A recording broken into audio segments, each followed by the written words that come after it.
A partir deste horário, passamos a vos apresentar o programa evangélico A Voz do Sétimo Anjo.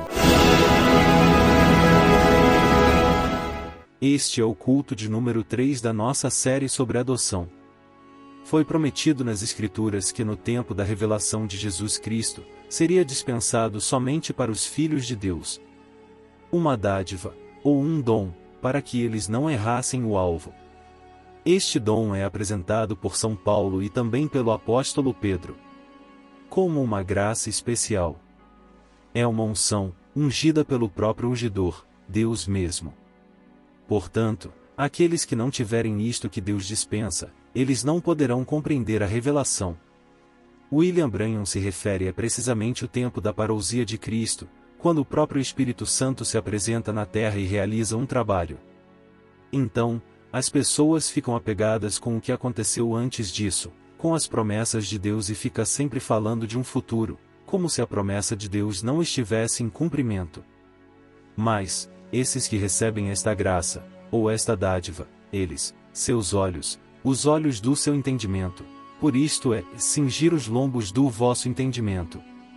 Estes filhos de Deus que recebem esta dádiva, são na verdade aquele terreno que recebe a palavra de Deus que foi semeada em uma boa terra, que é em um coração que é uma mente que está disposta, com boa vontade para ouvir a palavra, procurar compreender a palavra e pôr em prática. Por favor, não esqueça de deixar seu like e comentário, e se possível, repasse este vídeo para outras pessoas para que este aprendizado siga adiante. Pela sua atenção, obrigado.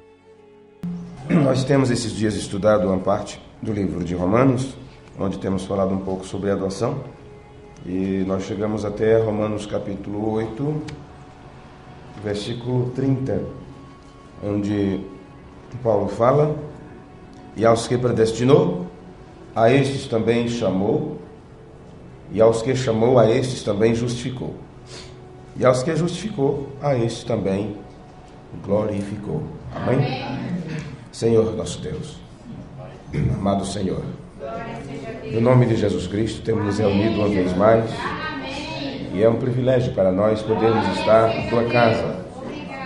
Muito obrigado, Jesus Cristo, pelo Senhor nos conceder esta dádiva, esta graça, em poder nesse instante estar contado entre os poucos e desprezados do Senhor, entre aqueles que se desprendem de tudo e se separam um pouco para estar a sós contigo, atendendo o desejo do Senhor de sempre ter companheirismo com os teus filhos.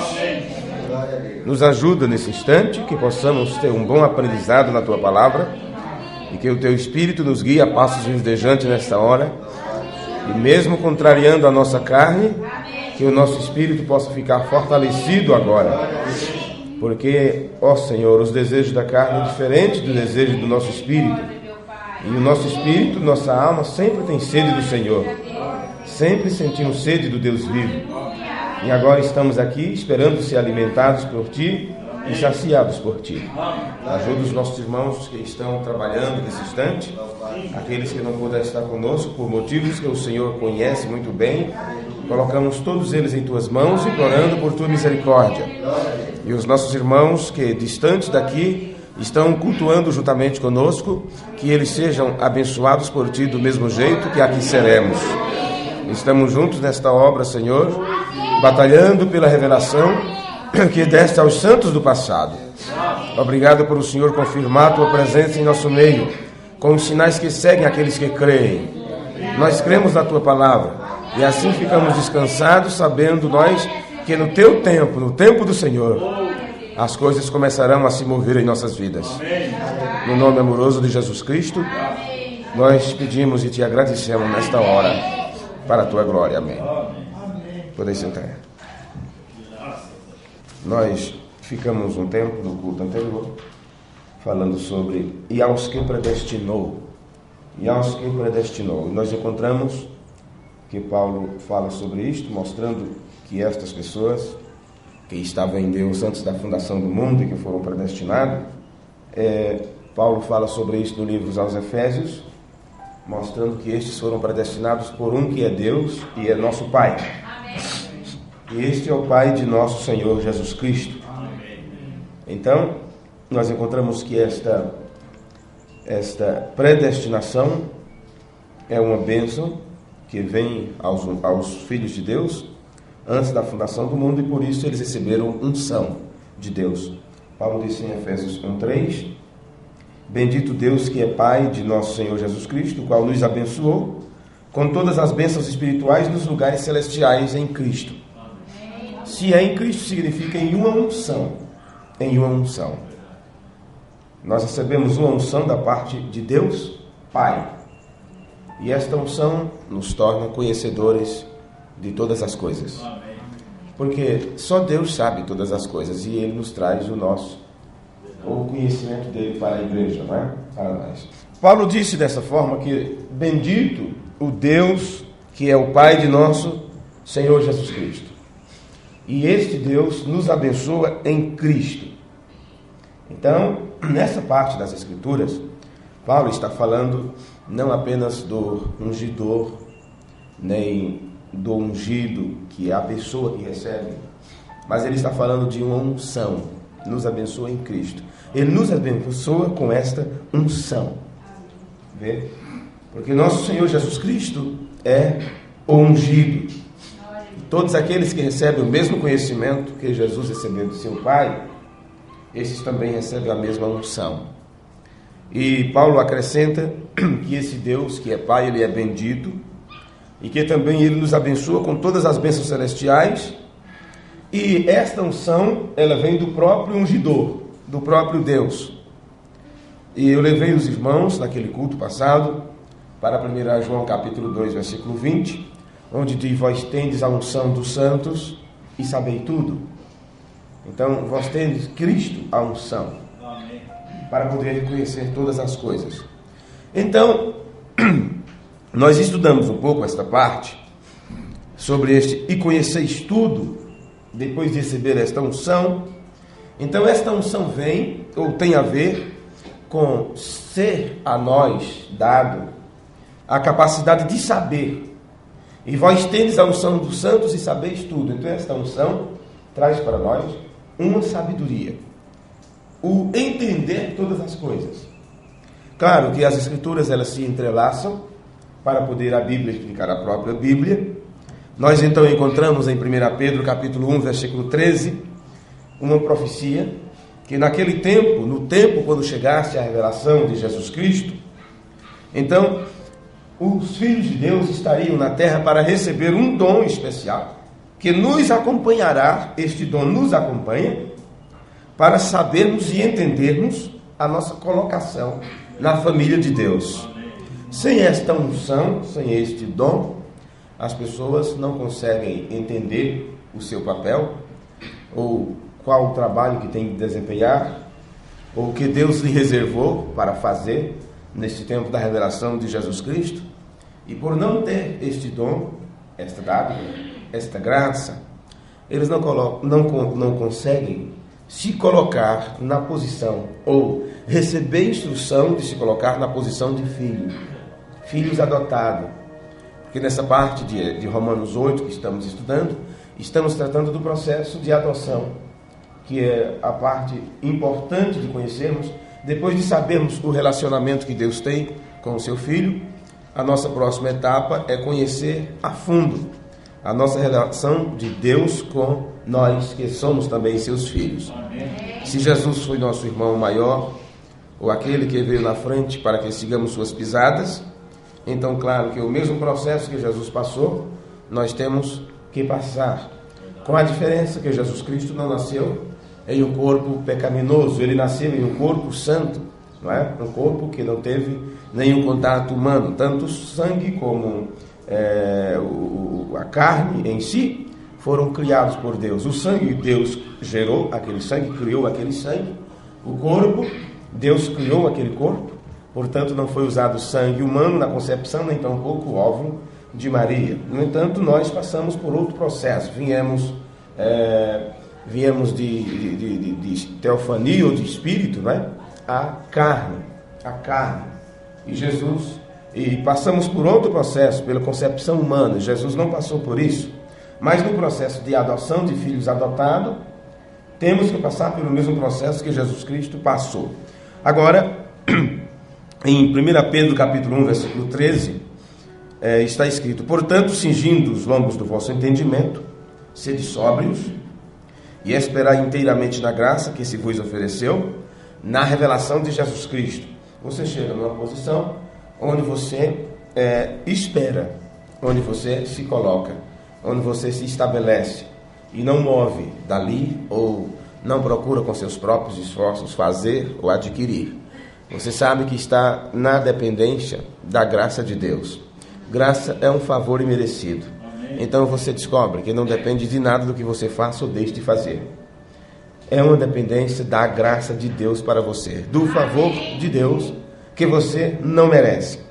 E essa graça que se nos oferece, quando a revelação de Jesus Cristo vem, é-nos ensinado pelas Escrituras que esta graça é para vir somente para os filhos obedientes.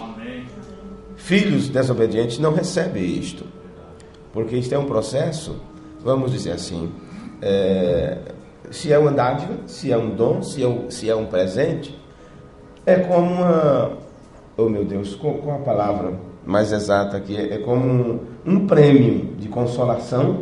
Não, pode não ser a palavra mais correta, mas é como um prêmio que Deus te dá, de uma forma automática, eu diria, por você ter obedecido sua palavra.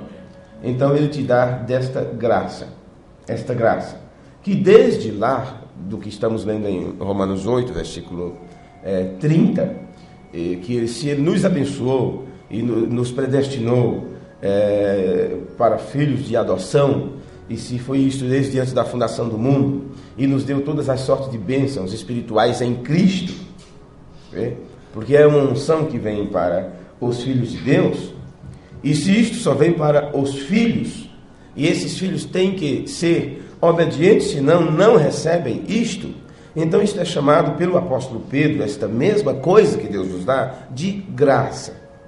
Chama de graça. O que agora temos que diferenciar isto daquilo que é a graça de Deus. No versículo 14, diz assim, de 1 Pedro capítulo 1: como filhos obedientes, não vos conformando com as concupiscências que antes havia em vossa ignorância. Então, é só para filhos obedientes. Mas, como é santo aquele que vos chamou, sede vós também santos em toda a vossa maneira de viver, porquanto está escrito: sede santos, porque eu sou santo. Amém. Veja, então, esta graça, ela tem a ver diretamente com a revelação de Jesus Cristo. No tempo da revelação de Jesus Cristo, isto é para nos tornar, como Ele é. Esta graça vem para isso, para fazer você, transformar você naquilo que Ele é. E o que significa isto? A Bíblia diz: Ele é santo, então sede santo como Ele é santo. Amém. Então, para você se tornar uma pessoa separada e estar a serviço de Deus a ponto de Ele usar você, você tem que passar por esse processo. Obediência à palavra, não se conformar com a concupiscência que antes havia, né, em vossa ignorância. E agora, como você não é mais ignorante, porque você conhece, porque você recebe a unção, né, e você sabe todas as coisas, e uma vez que você sabe, você pode escolher.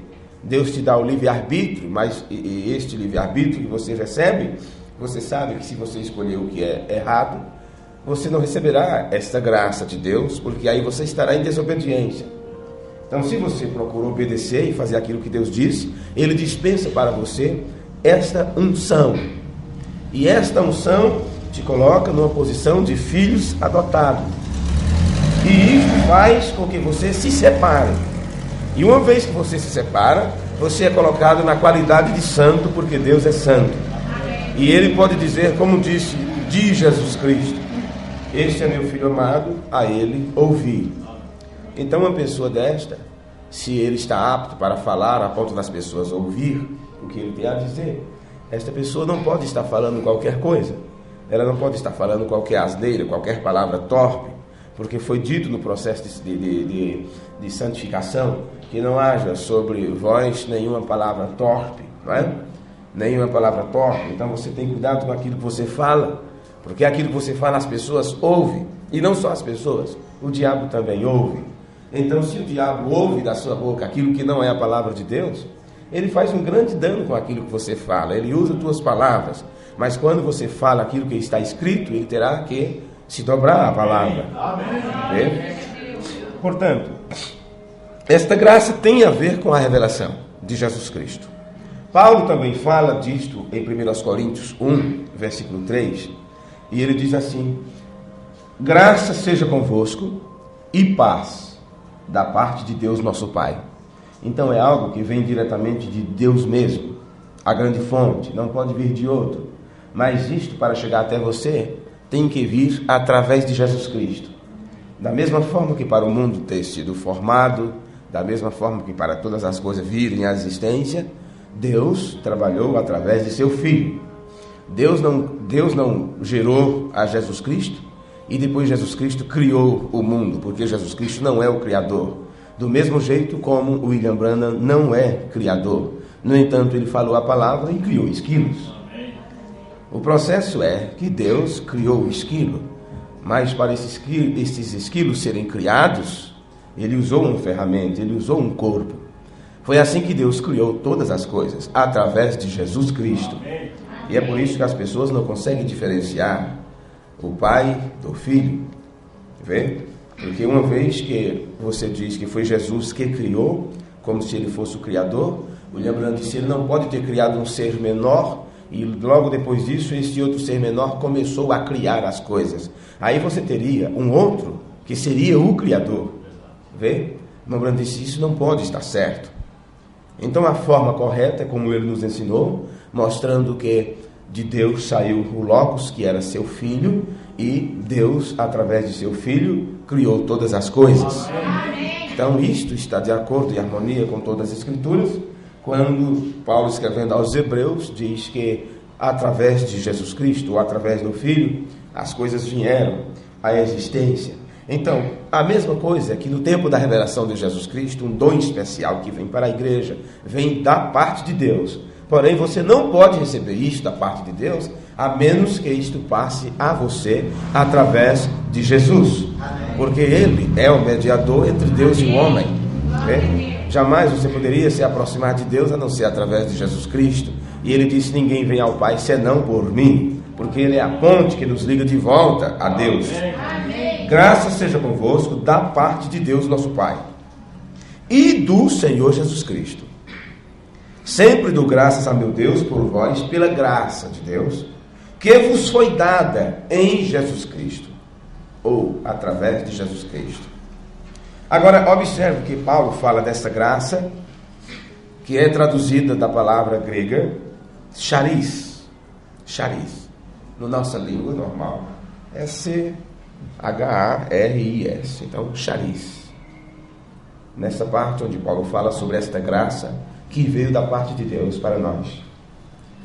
Isto vem da palavra grega charis. E fala da influência divina sobre o coração.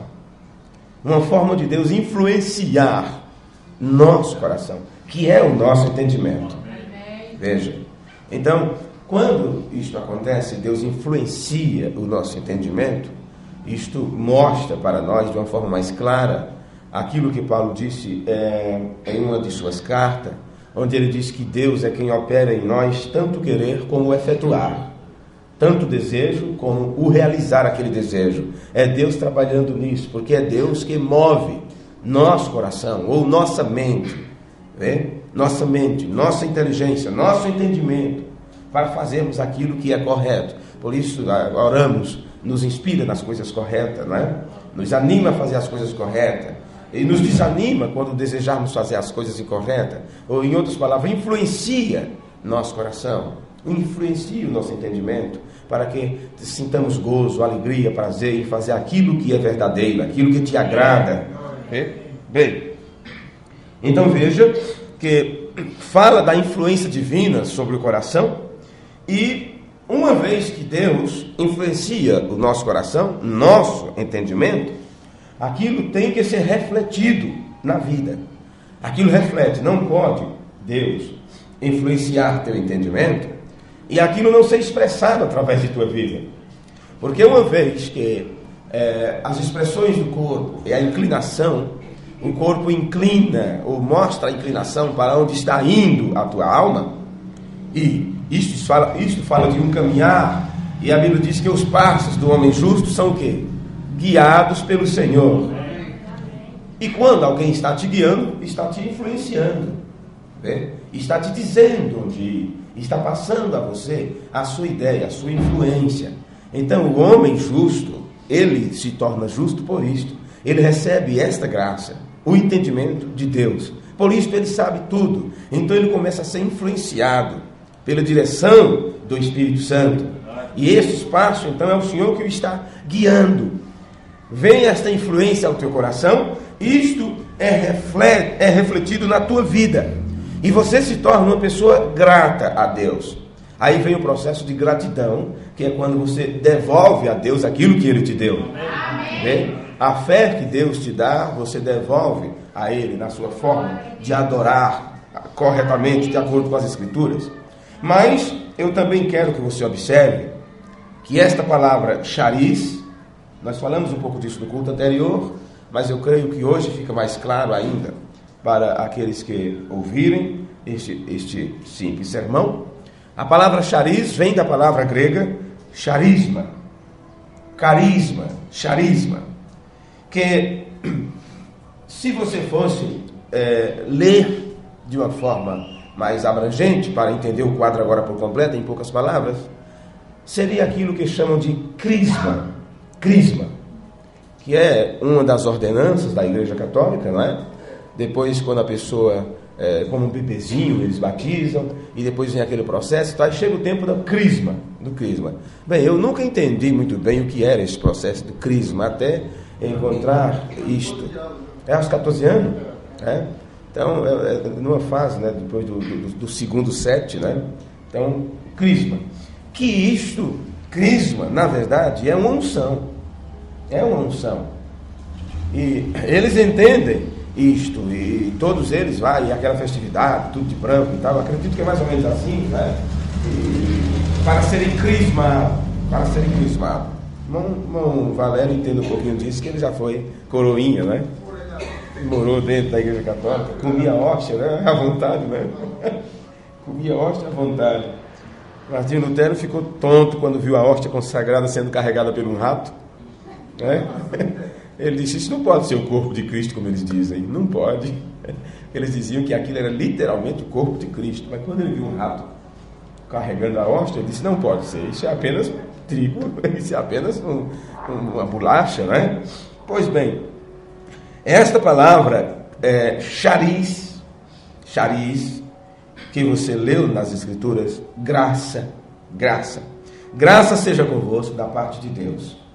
Veja, estamos indo desde o livro de Romanos, onde foi falado sobre uma unção que é vinda. E esta unção, lá na frente, Pedro fala que ela vem a você no tempo da revelação de Jesus Cristo. Então, é uma unção que o próprio Deus, o ungidor, unge as pessoas. Cristo sendo o próprio ungidor, Cristo é a unção que vem a você, e Cristo é aquele que também recebe a unção. Você se torna Cristo, você se torna ungido. E isto é chamado nas Escrituras de graça. Vê? Graça. Que aquilo é um presente, é uma dádiva, é um dom que Deus te dá. Então, charisma, que seria crisma, se fôssemos expressar isso, vemos que é o ponto para este charis, ou esta graça. Então, com paciência, nós podemos aos poucos ir explicando isto, porque agora mesmo, isto parece que soa um pouquinho grego para nós, não é? Soa, está falando grego, é assim as pessoas falam, não é? Você está falando grego, rapaz? Não estou entendendo. Pois bem, na verdade, o que Paulo está dizendo aqui é que Deus tem nos dado esta graça, Deus tem nos dado este charis, que é para chegar ao tempo da revelação de Jesus Cristo, para um propósito específico. No tempo da revelação de Jesus Cristo, Deus dispensa charis, graça, para as pessoas. Porque aqueles que não tiverem isto que Deus dispensa, eles não poderão compreender a revelação. Isto que Deus dispensa, charisma, charis, graça, é para que você possa entender tudo que Deus está trazendo de sua parte para a igreja. Amém. O saber tudo não significa que você tenha que entender tudo o que acontece no mundo, tudo que o diabo está fazendo, tudo que os políticos estão realizando. Não, você só tem que entender o que Deus trouxe para o tempo do fim. Amém. Porque não adianta nada você conhecer tudo o que aconteceu no passado, tudo o que acontecerá no futuro. William Branham disse: foque sua atenção no que Deus está fazendo hoje. Porque está tratando nesse tempo, quando Deus está presente. O hoje que William Branham se refere é precisamente o tempo da parúcia de Cristo, quando o próprio Espírito Santo se apresenta na terra e realiza um trabalho. Então as pessoas ficam apegadas com o que aconteceu antes disso, com as promessas de Deus, e fica sempre falando de um futuro, como se a promessa de Deus não estivesse em cumprimento. Mas esses que recebem esta graça ou esta dádiva, eles, seus olhos, os olhos do seu entendimento, por isso é cingir os lombos do vosso entendimento, não é? E Paulo fala, abrindo os olhos do vosso entendimento, estes olhos são abertos por causa disso. Então, quando você abrange toda a Escritura em relação a este fato, você vai perceber que esta graça de enxergar, de ver e entender, porque ver significa entender, e esta palavra ver foi dito no livro de Apocalipse que só podem ver aqueles que recebem o colírio, e diz: comprai isto, comprai de mim ouro, não é isso? Provado. No entanto, você sabe, o que você tem para dar a Deus em troca disto? Você não tem nada para oferecer. Então, que compra é esta? É uma compra grátis que Deus dispensa a você. Ó vós todos que tendes sede, vinde e beba, e tomai de graça da água da vida. Então, é realmente algo que Deus dispensa para seus filhos de graça. Vê?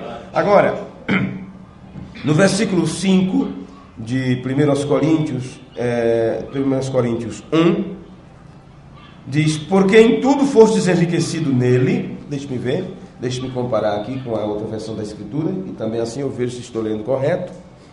Porque em tudo fostes enriquecidos nele, em toda a palavra e em todo o conhecimento. Olha, enriquecidos. Então, são pessoas que estavam pobres, eram pobres. Laodiceia não recebe esta unção ou esta graça porque ela já se acha que está rica e não necessita disto. Rico sou, estou enriquecido, de nada tenho falta. No entanto, o que lhe falta é a graça de Deus.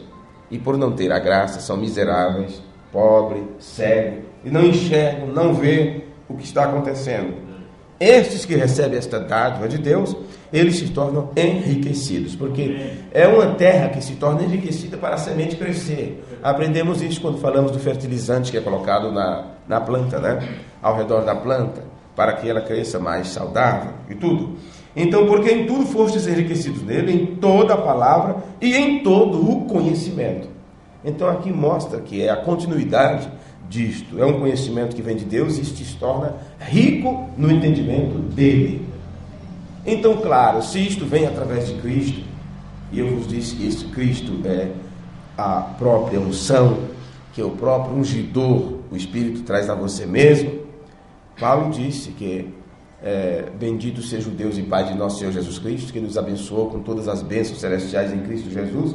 E ele vai continuando narrando no livro de Efésios, até que ele declara que Deus traz para a igreja o espírito de sabedoria, de conhecimento e de revelação. Amém. Veja, então, se é o Deus e Pai de nosso Senhor Jesus Cristo, o qual cremos que é o Espírito Santo, William Branham disse que do mesmo jeito que Daniel viu a Gabriel, o Espírito Santo viria nos últimos dias para trazer essas coisas profundas à igreja. É realmente um andado, e mais uma vez, por ter também o nome graça, então sabemos que nós não merecíamos isto, é um favor que nós não merecemos. Agora, nesta parte que eu li, onde ele fala, para que em tudo fostes enriquecidos nele, esta palavra enriquecer ela fala de uma construção como o fertilizador, né, que é utilizado para tirar a semente ou para fertilizar a semente, dar à semente assim uma chance de se tornar mais próspera. Fertilizante é para isso. É para dar à semente uma chance dela se tornar próspera. Ela não só caiu em uma boa terra, mas essa terra ainda se torna fertilizada. Está sempre úmida ali. Eu via quando meu pai usava um tipo de fertilizante ao redor do milho, né, do milho, e mesmo a terra estando seca ao redor, mais próximo do milho onde estava o fertilizante, tinha um círculo onde a terra estava escura, úmida, molhada.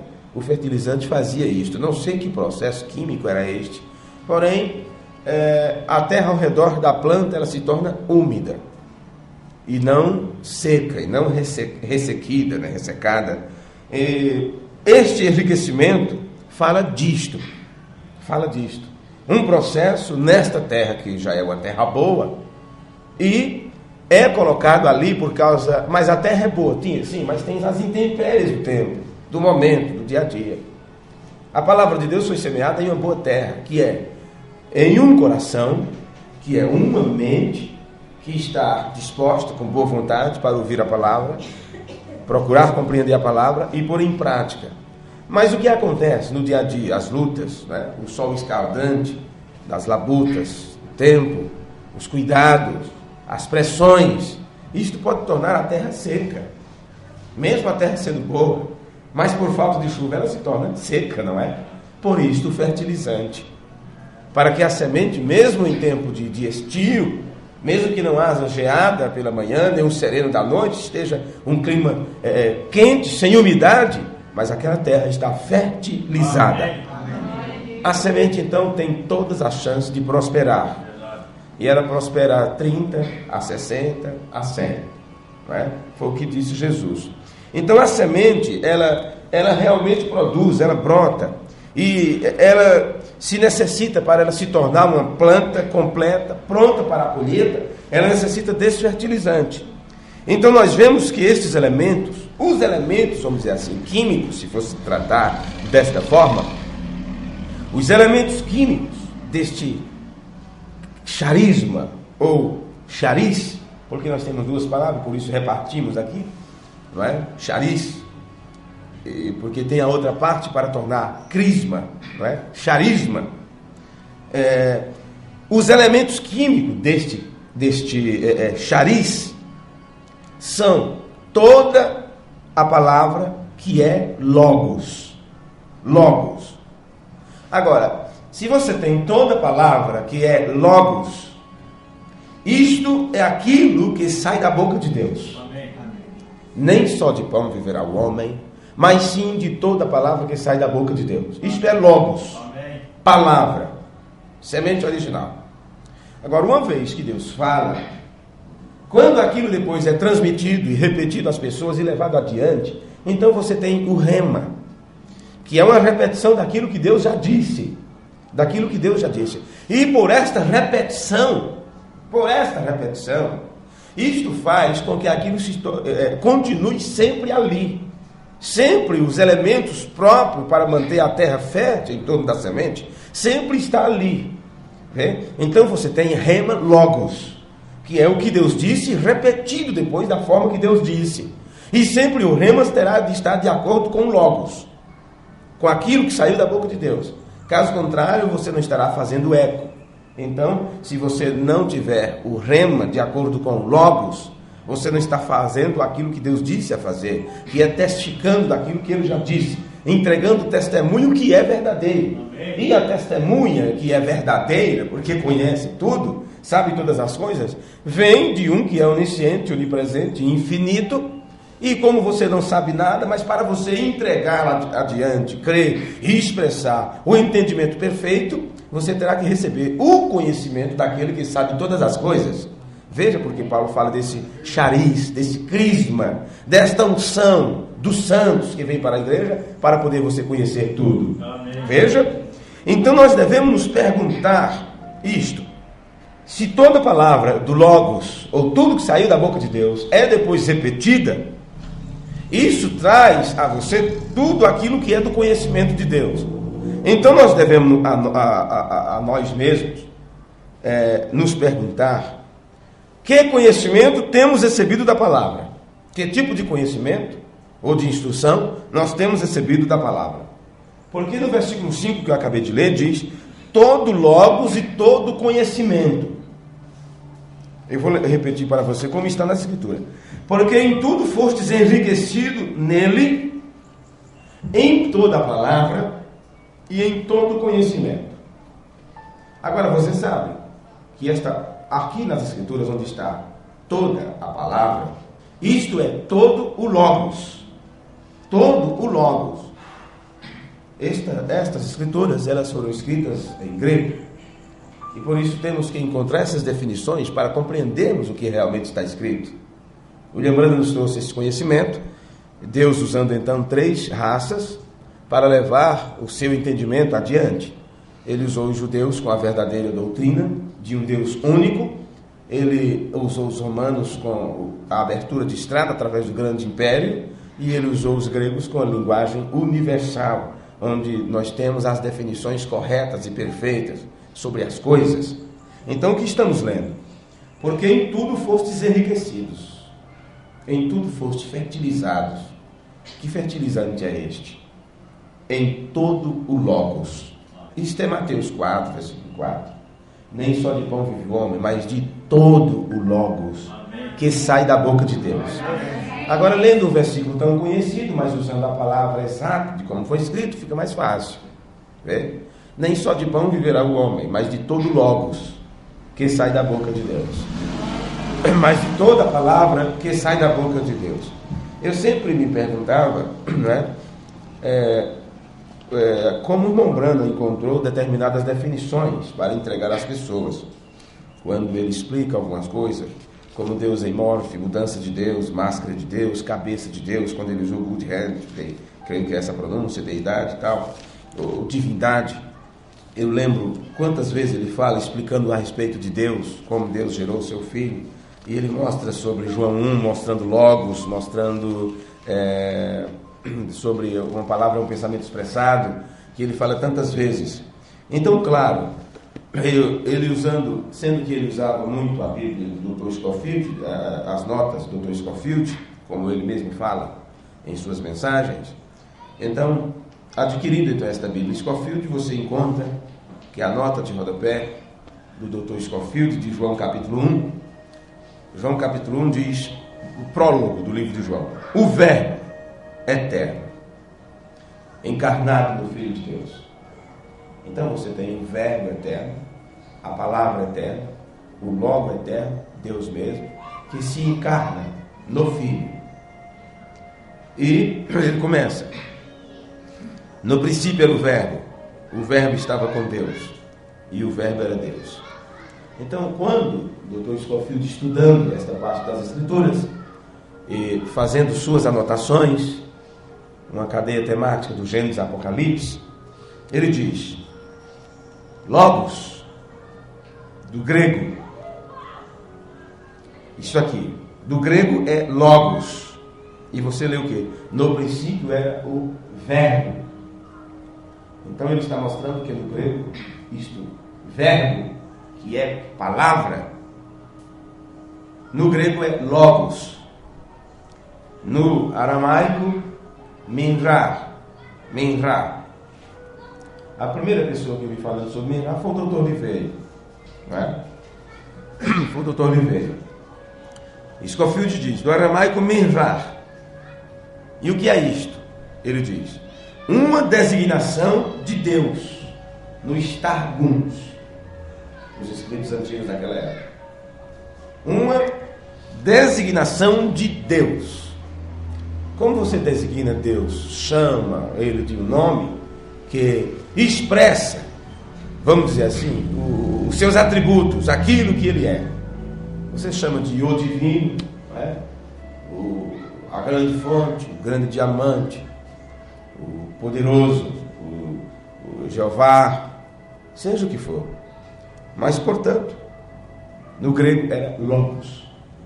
E isto era uma designação de Deus. O Dr. Scofield continua dizendo: as traduções aramaicas do Antigo Testamento, a palavra grega significa, essa palavra grega é para logos, um pensamento ou conceito. Então daqui você entende porque o William Branham nos expressou isto, nos ensinou isto, mostrando que uma palavra é um pensamento expressado. Observe. Um pensamento ou conceito e a expressão ou declaração deste pensamento. Portanto, como designação de Cristo, logos é particularmente apropriado. A palavra logos, quando usamos, ela é apropriada para designar Cristo. E por quê?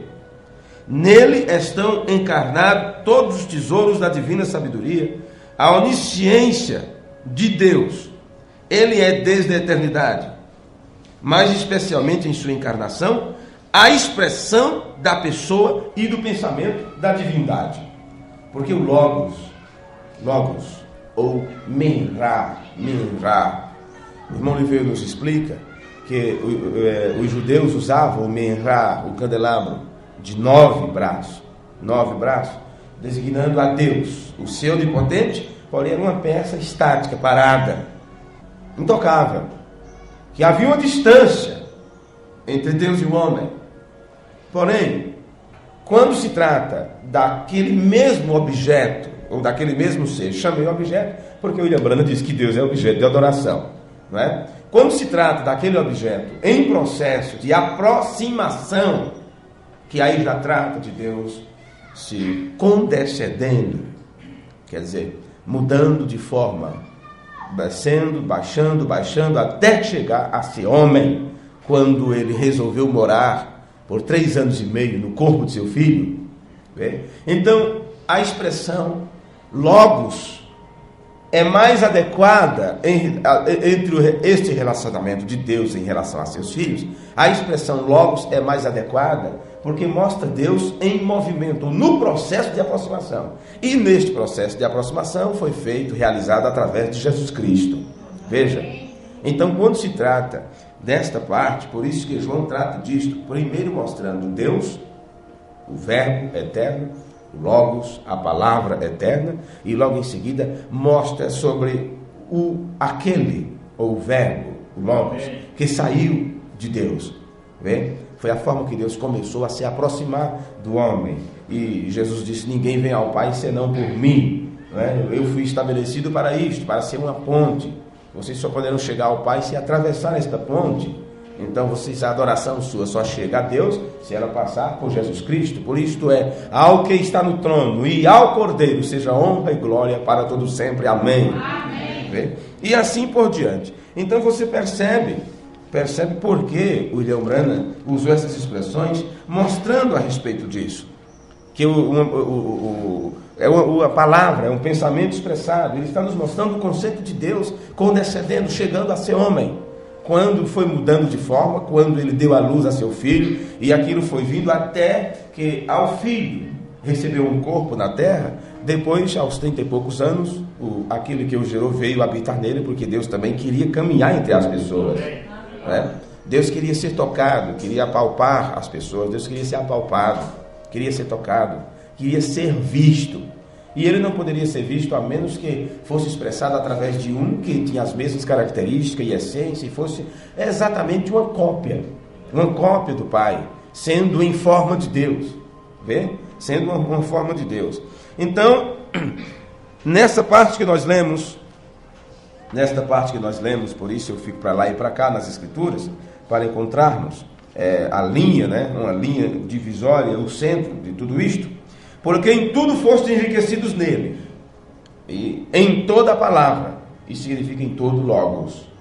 Falei tudo isto agora sobre logos, porque chegamos nesta parte aqui, né? Então você foi enriquecido em todo logos, que é palavra.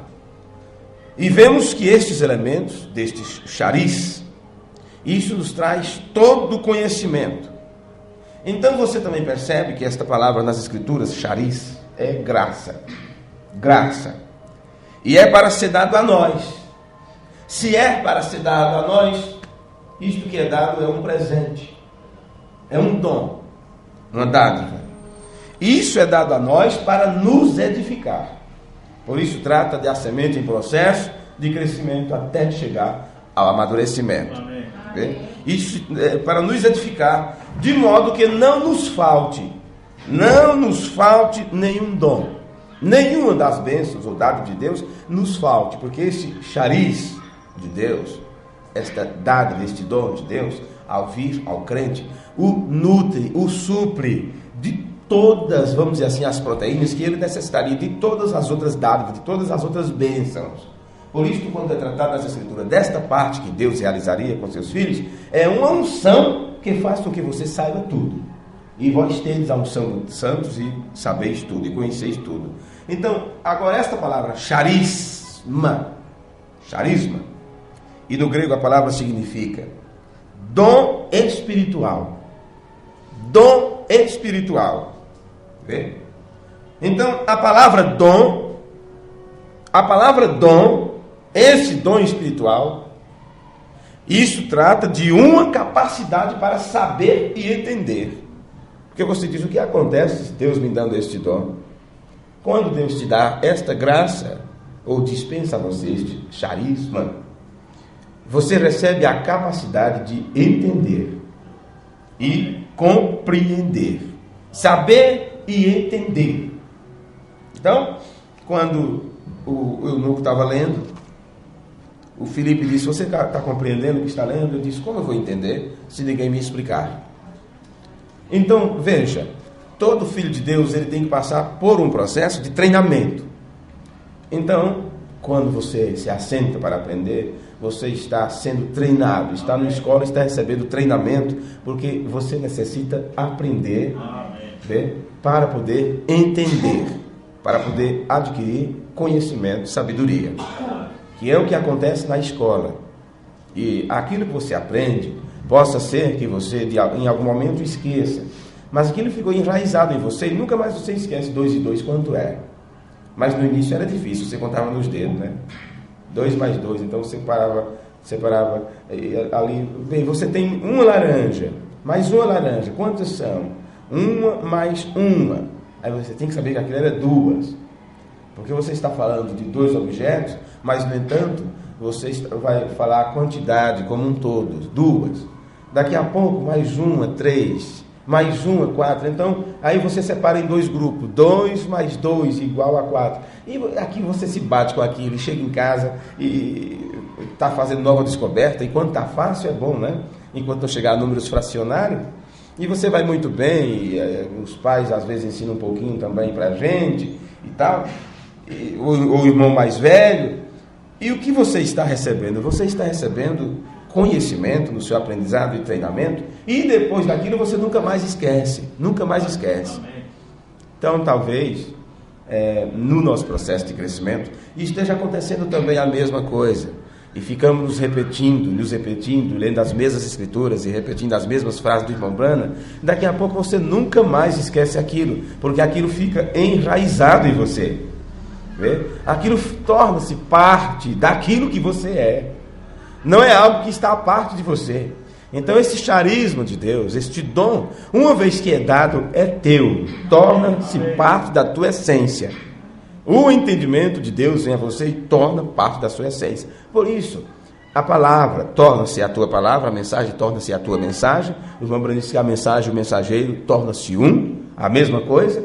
E é citado para nós, desde que nós estamos estudando e aprendendo sobre a doutrina de Cristo, o significado de Deuteronômio 29, versículo 29, onde diz que as coisas ocultas é do Senhor nosso Deus, é dele, faz parte dele. Porém, as reveladas é para nós e nossos filhos. Agora, se as reveladas é para nós e os nossos filhos, significa que Deus dispensou esta graça, esse charisma para você, não é? E te treinou para que você aprendesse sobre aquilo, e uma vez que você aprende, é teu. Quem tira de você? Você diz, eu sei, eu conheço isto. Amém. Agora veja, as reveladas é para nós e para nossos filhos. Estamos falando sobre o quê? Estamos falando neste culto sobre esse charisma.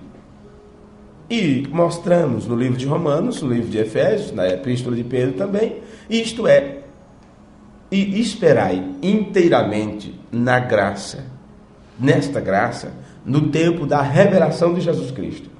Então veja, é quando Deus revela a nós sua palavra, a abertura completa da palavra que vem para a igreja. Aquilo estava com Deus, mas quando Ele trouxe esta revelação, isto é teu. Amém.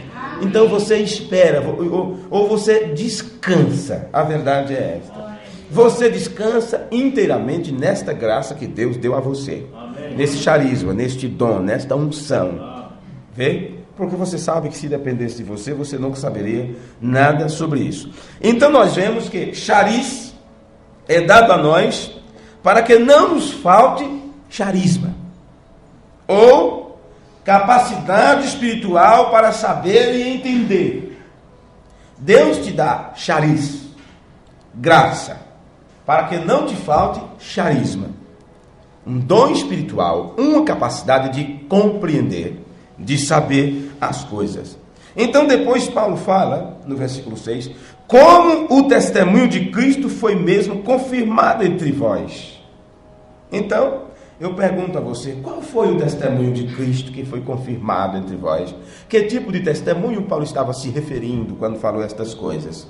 Agora, o seu testemunho, o testemunho de Jesus que foi confirmado entre os irmãos, não foi de que ele era o Filho de Deus? Não foi? Esse é o testemunho das Escrituras a respeito de Jesus, o Filho de Deus. Agora, estamos tratando de um processo que acontece no tempo do fim entre o povo de Deus, onde Deus dispensa esta sua unção. Vós tendes a unção dos santos e sabeis tudo. Então, vós tendes Cristo.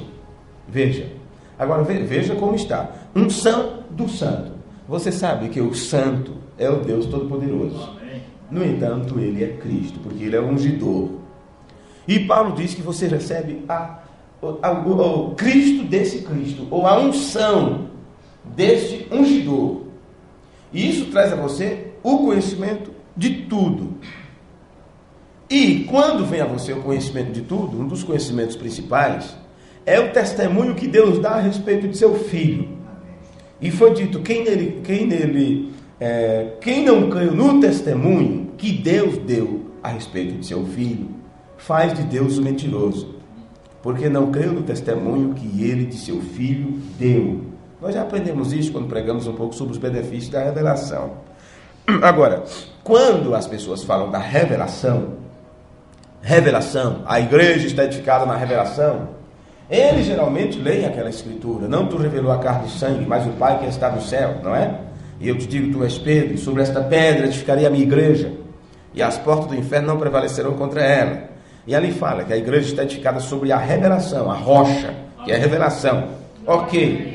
Mas aquela parte inicial do versículo nunca deve ser negligenciada. Quem diz os homens que é o Filho do Homem? Elias, Isaías, um dos profetas. E depois que outros diziam tu és o Elias, porque foi prometido o Elias, não é? Mas quando ele perguntou, e vós que dizeis que eu sou, então Pedro deu o testemunho que Deus deu sobre seu Filho. Amém. Eu digo o testemunho que Deus deu, porque Jesus disse que foi uma revelação que Deus deu a Pedro. Amém. E por isso ele sabia algo mais do que as outras pessoas. E o testemunho foi, tu és o Cristo, o Filho do Deus vivo. Amém. Esse é o testemunho que Deus deu de seu Filho. E Pedro disse isto com toda segurança, porque lá no Rio Jordão foi o testemunho que eles ouviram. Este é meu Filho amado, no qual eu tenho o prazer de habitar. Este é o meu Filho. Mas Paulo não para por aí. Onde ele diz, como o testemunho de Cristo foi mesmo confirmado entre vós. Esse testemunho é nos dizendo quem é Jesus. Vê? Porque esta unção, esta bênção não pode vir a você a não ser através de Jesus Cristo. Lemos 2 vezes hoje já. Bendito Deus e Pai, que nos abençoou e nos deu isto através de Jesus Cristo, ou por Jesus Cristo. Você não pode fugir disto. E Paulo não para por aí. Ele diz que este charis, que quando você tem isto, charisma, é um dom espiritual, charis nos mostrando graça, favor imerecido. E quando você junta as duas palavras charisma, e você tem aí o nome completo, crisma, né? Vamos dizer assim. Você tem agora um dom espiritual. Agora, claro, isso não vem para qualquer um, só porque tem 14 anos e o padre faz isto. Nós lemos agora há pouco que isto é para obedientes, filhos obedientes. É a obediência à palavra de Deus que te dá direito a isto. Como pode você se alimentar de toda a palavra se você não está neste processo, procurando sempre obedecer esta palavra? Foi dito que é todo logos. E este todo logos traz a você todo o entendimento. Esse todo logos, eu vos disse que é toda a palavra. Vê? Toda a palavra que sai da boca de Deus. Então, esse chariz, esta unção espiritual, é para ser dada a você, para que você possa saber todas as coisas, não é? E vós tendes a unção do santo, sabeis tudo. É exatamente como o testemunho de Cristo foi confirmado em você. Vê? Como o testemunho de Cristo foi confirmado entre vós. Então, se o testemunho de Cristo, que é eu sou o Filho de Deus, foi o testemunho que Jesus disse de si mesmo. Foi a apresentação que ele fez de si mesmo. Ele veio ao mundo para manifestar o Pai, expressar o Pai, testificar sobre o Pai. Mas quando ele testificou de si mesmo, ele disse o que ele era. Eu sou o Filho de Deus. Veja, no livro de São Marcos está escrito assim: Evangelho de Jesus Cristo, Filho de Deus. Marcos capítulo 1, versículo 1. Evangelho, é isso mesmo? Que às vezes eu cito assim, porque me vem lembrança alguma coisa, né? Mas quando a gente confirma com as escrituras, aí você sabe que não está trocando nada, né? Princípio do Evangelho de Jesus Cristo, Filho de Deus. Vê? É assim que está na Bíblia Sagrada. Ok.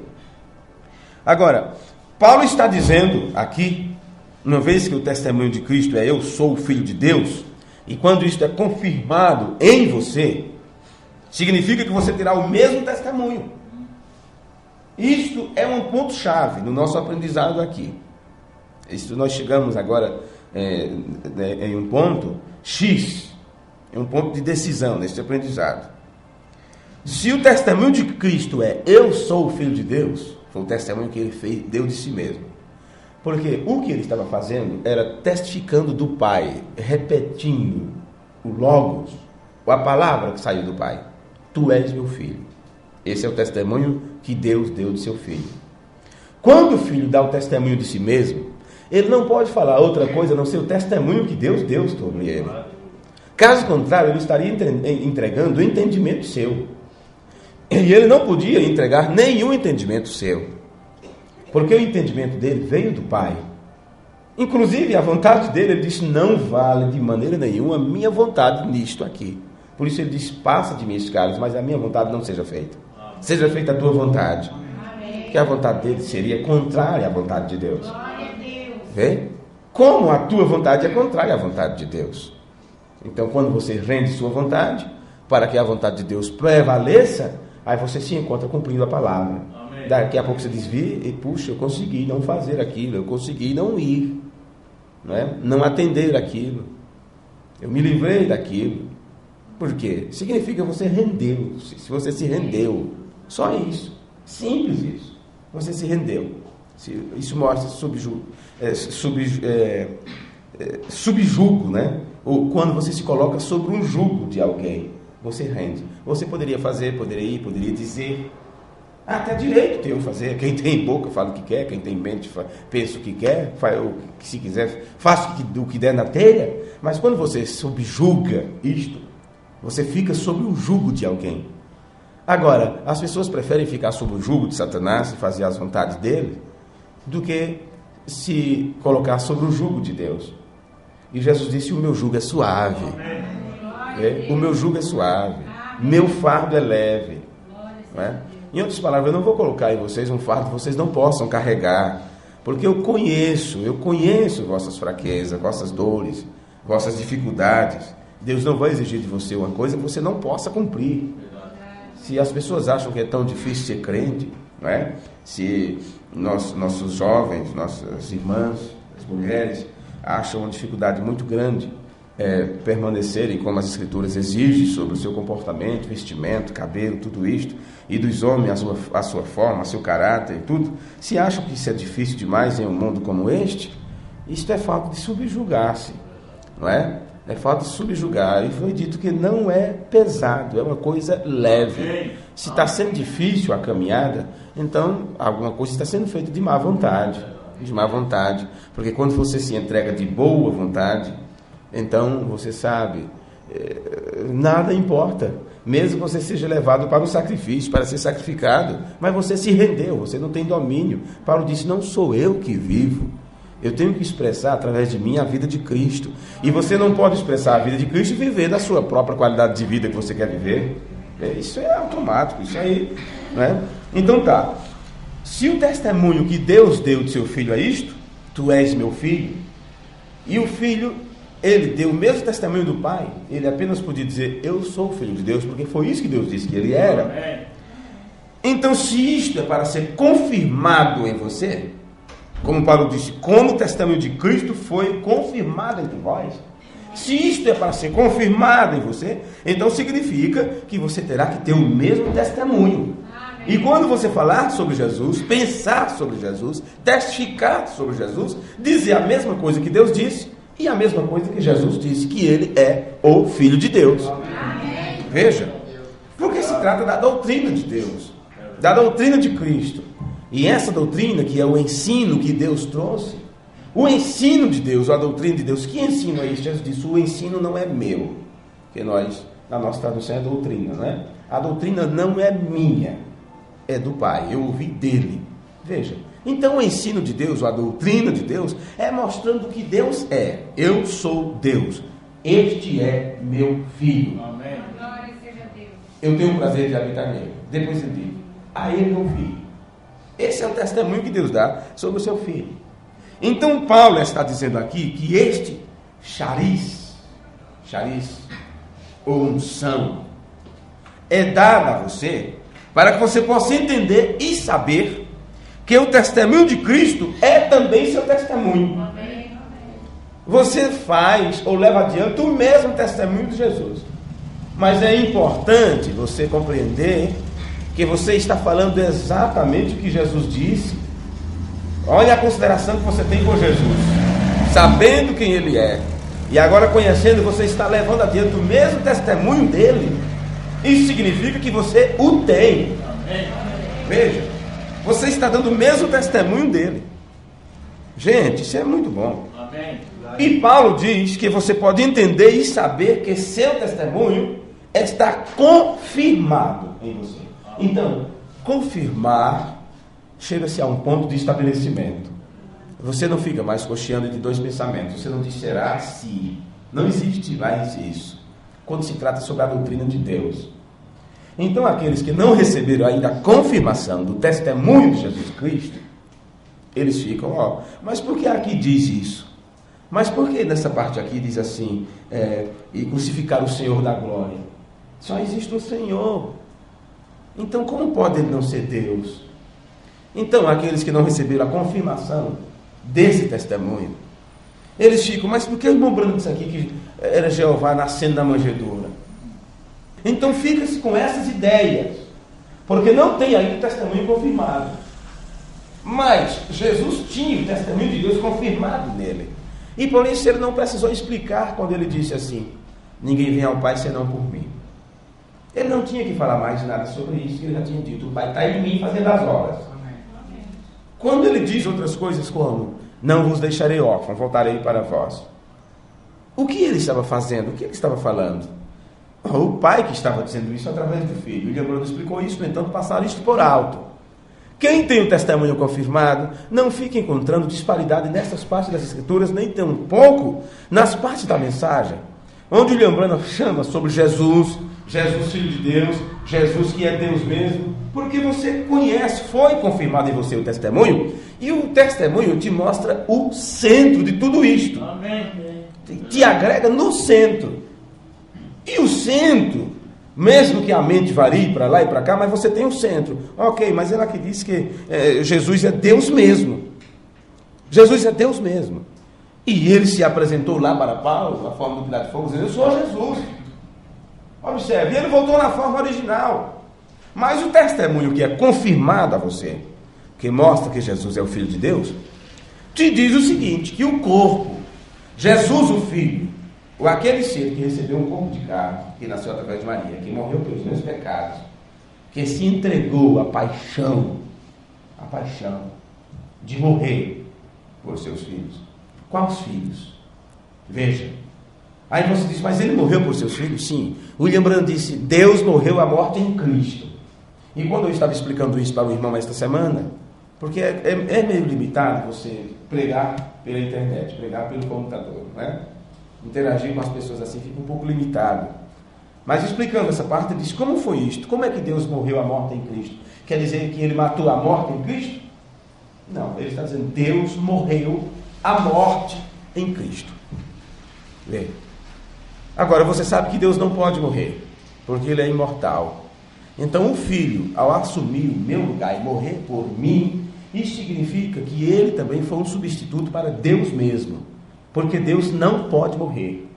Então ele morreu a morte em Cristo. Aquilo foi uma representação, vê? Mas Deus não pode morrer porque ele é imortal. Amém. O testemunho de Jesus Cristo, que é confirmado em você, te leva para as Escrituras e te mostra o centro. Ok, mas como foi que Jesus, aquilo era Jesus voltando à forma original? O que fizeram com isso? Disseram que porque Jesus deixou de ser corpo, deixou de ser aquela pessoa e voltou a ser o Espírito, porque é o mesmo. E com isso as pessoas pensam que é o que o William Brandt falou sobre voltar à forma original. Mas quem foi que voltou à forma original? Quem voltou à forma original foi Jesus, o Espírito Santo, que estava no Filho. Ele voltou à forma original, voltou à forma, habitando ali na forma, se apresentando na forma do pilar de fogo. Isto era o mesmo que disse para Moisés: eu sou, e me enviou a voz. Diz para os filhos de Israel que eu sou, foi quem te enviou. Amém. Este é Deus mesmo. O anjo do pacto, William Brandt chamou de nosso Senhor Jesus Cristo. Esse é o mesmo Deus que gerou a Jesus de Nazaré, que veio morar nele do Jordão até o Getsêmani, e que depois voltou à forma original. Por isso que Paulo encontrou na forma original que Moisés encontrou. É este mesmo Jesus, Deus mesmo, o Espírito Santo, que nos últimos dias vem para a igreja, no tempo da revelação de Jesus Cristo, e nos traz este charisma, este dom espiritual para nos fazer entender as coisas. Então, isso estabelece, o testemunho de Cristo confirma estas coisas para você. E você não fica cocheando, duvidando, procurando, mas por que isto, por que aquilo? Porque você conhece a doutrina. E vos falei há pouco que isto te faz saber e entender. E entender, não é? Pois bem, confirmado. Esta palavra confirmado significa ser firmemente estabelecido no hábito, inveterado, persistindo em um hábito arraigado. Então você está estabelecido, confirmado, arraigado, vê? Aquilo se torna uma constante na tua vida, não uma variante. Você não fica variante, uma equação variante que te leva a um ponto, a outro. Não, isso te leva a uma equação constante, sempre em linha. O testemunho de Jesus Cristo é assim, ele sempre veio em linha, uma trajetória, um ponto que se move de eternidade a eternidade, de Deus, depois através de Jesus Cristo, até chegar em você. E quando chega a você, que é confirmado, se você se alimentou de todo Logos e do entendimento de Deus, você então levará adiante do mesmo jeito que foi dito. Então você tem o rema igual o Logos. O Logos sendo a palavra que saiu da boca de Deus, e o rema sendo quando aquilo é repetido e levado adiante. Amém. Vê? Então, para concluirmos aqui, você vê, se a palavra confirmado significa isto, ser firmemente estabelecido no hábito, inveterado, persistindo em um hábito arraigado. Em outras palavras, é que a mesma natureza que estava em Cristo, quando ele testificou que ele era o Filho de Deus, também será a mesma natureza que está estabelecida no seu ser e que é expressa outra vez no teu testemunho. É a mesma natureza que estava em Jesus.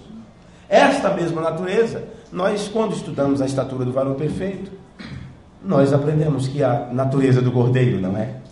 Fé, virtude, conhecimento, paciência e tal, e tal, e tal. E aquilo chega numa estatura completa. Agora, claro, se o cordeiro tinha esta natureza, ele teve que receber essa natureza de alguém. Não é isso? Amém. Você, como humano, recebe a natureza humana porque você foi gerado de um humano. Mas de onde Jesus recebeu ou herdou esta natureza? Ele recebeu do próprio Pai, porque ele é da mesma essência, com os mesmos atributos. É idêntico em tudo, com a diferença que ele foi gerado, ele teve um princípio. E ele sabia em si mesmo o testemunho que Deus colocou sobre ele. Ele sabia que tinha as mesmas qualidades, porque ele era em forma de Deus. Amém. E essa palavra em forma de Deus, para que você entenda, você tem a forma. E a forma seria Deus. Então, se você coloca a massa na forma e quando você tira aquilo, você tem a forma da forma. Se a forma é redonda, a forma será redonda. Se ela é em formato de estrela, então o bolo vai sair do mesmo jeito, né? O pão vai sair em formato de estrela e assim sucessivamente. Então você tem aí a forma da forma, não é? Então Jesus era em forma de Deus. Amém.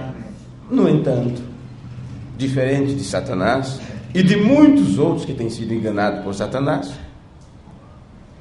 que não entende, por não ter recebido esta dádiva, ou este charisma, esta graça, ou esse dom espiritual, eles não conseguem diferenciar a forma da forma.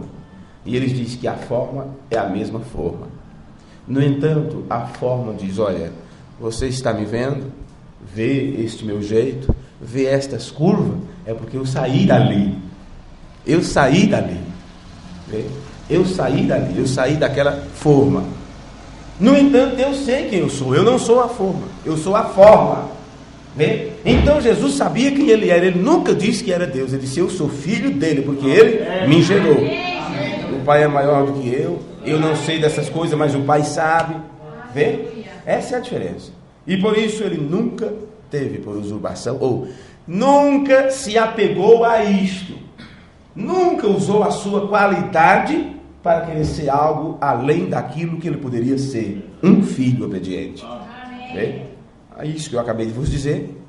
Paulo disse isto. Mesmo sendo em forma de Deus, não teve por usurpação ser igual. Vê? Então, quando se tem por usurpação ser igual a, não é? Igual a, então essa pessoa está se colocando na mesma altura. E quando se coloca na mesma altura, se nivela. Se nivela. Então, quando se nivela, você pega e pode colocar um em cima do outro e um pode assumir o lugar do outro. E isto não acontece na relação entre Deus e seu filho. Porque o filho sempre estará abaixo do pai. Ele sempre tem o pai como cabeça. Essa é a doutrina que os apóstolos ensinaram. Amém. O homem cabeça da mulher, Deus, Cristo cabeça da igreja e Deus cabeça de Cristo. Amém. E quando ele diz todas as coisas lhe estão sujeitas, certo é aquele que todas as coisas lhe sujeitou. Deus disse, eu vou colocar tudo debaixo dos teus pés, mas eu não vou ficar debaixo dos teus pés, porque eu sou tua cabeça. Amém. O filho sempre reconheceu isso, e esse é o testemunho, não é? Então, o mesmo testemunho que estava no Filho de Deus, isto veio na forma de uma natureza e fica estabelecida no teu ser. E se está estabelecido no teu ser, o teu testemunho não pode ser diferente do testemunho que Jesus Cristo deu. Amém? Amém. Aí depois Paulo diz assim, ó, de maneira que nenhum dom vos falta, não vos falta nenhum charisma, nenhum dom. É-nos dado esse chariz, esta unção, para que o teu próprio testemunho seja reproduzido, seja restabelecido em seus próprios hábitos. Isso se torna um hábito seu. Vê? E o hábito, você sabe, aquilo torna parte da tua vida. Vê? Aquilo se torna parte da tua vida. Você caminha de um determinado jeito, você se assenta de um determinado jeito, fala de uma determinada forma, tem um determinado sotaque, porque aquilo se torna hábito da tua natureza. E este hábito que fica arraigado, por isso é confirmado, o testemunho de Cristo foi confirmado em você, e se torna um hábito arraigado, estabelecido. Então você não pode fazer outra coisa a não ser expressar isto que se torna parte da tua essência. Não é? Então vamos colocar de pé, para lermos este finalzinho aqui. Porque uma vez que fica estabelecido em seus próprios hábitos, se torna então uma conduta habitual tua. De modo que você não fique sem charisma, não fique sem esse dom espiritual, ou esse entendimento ou conhecimento. E depois Paulo acrescenta no versículo 7, aguardando pela vinda. Se o testemunho de Cristo foi confirmado em você, para que nenhum dom vos falte, ou não te falte charisma, que é esse dom espiritual, ele disse que você fica agora em um estado de aguardo, de aguardar, aguardando pela vinda de nosso Senhor Jesus Cristo. Então nós temos outra vez aqui a palavra vinda, e está tratando do apocalipse, que é a palavra grega para apocalipse, quando traduziram para o português, não é? Apocalipse. E isso está mostrando a revelação ou desvelamento. Então o que Paulo está dizendo, quando você recebe este charisma, e isto é confirmado em você, o testemunho de Cristo é confirmado em você, nenhum dom te falta, porque você recebe a unção do Santo. Amém. É o entendimento do próprio Deus que vem a você.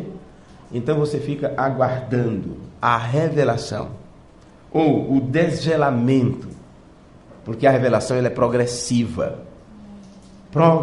A cada tempo Deus te mostra uma parte. Amém. Então você fica aguardando esse desvelamento de nosso Senhor Jesus Cristo, o qual vos confirmará, disse Paulo. Significa estabelecer quem você é. Observe, porque não é agora. Primeiro é confirmado o testemunho de Jesus Cristo em você. E depois diz, o qual vos confirmará. Então significa que estabelece quem você é. Da mesma forma que Jesus estava estabelecido em quem ele era, o Filho de Deus. Amém. Vê? Então, quando isso se estabelece também em você, ninguém tira da tua mente, ninguém tira do teu entendimento que você é um filho de Deus.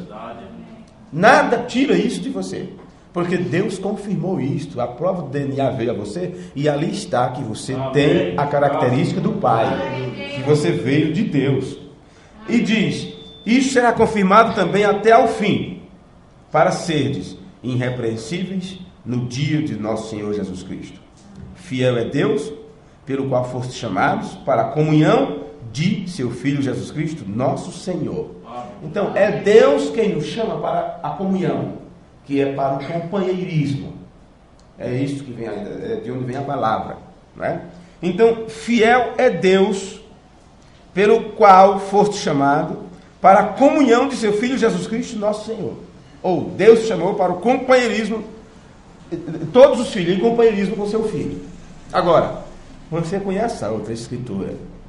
Quando você está nessa comunhão, e é Deus que te chama para esta comunhão, ou para esse companheirismo, é dito que a nossa comunhão é com o Pai e com seu Filho Jesus Cristo. Amém. Não é isso que está lá na carta de João? Aí, no versículo 10, Paulo disse, rogo-vos, porém, irmãos, pelo nome de nosso Senhor Jesus Cristo, que digais todos uma mesma coisa. Que rogo era este? Que todos recebam esta confirmação, para poder dizer a mesma coisa. Amém. Para que deem todos o mesmo testemunho, ou que todos, ao falar, ao expressar, ao interagir, ao testificar, que deem e levem adiante o mesmo testemunho que Jesus deu, né? Que Deus deu do seu Filho, que Jesus expressou para nós. Que digais todos a mesma coisa, e que não haja entre vós dissensões, antes sejais unidos em um mesmo pensamento e em um mesmo parecer. Amém? Amém. Que o Senhor nos ajude. A você que ficou conosco até agora, nosso muito obrigado. Que as bênçãos dos céus estejam sobre sua vida. Queremos vos lembrar que este não é o trabalho de um só homem, mas este trabalho tem sido possível graças ao esforço de um grupo de crentes dedicados ao serviço de Deus e dos seus filhos. Ajude-os a chegar a mais pessoas, seu like e comentário ajuda este conteúdo a chegar a mais pessoas, e assim você estará nos ajudando a evangelizar. Que Deus abençoe você, no nome de Jesus Cristo. Amém.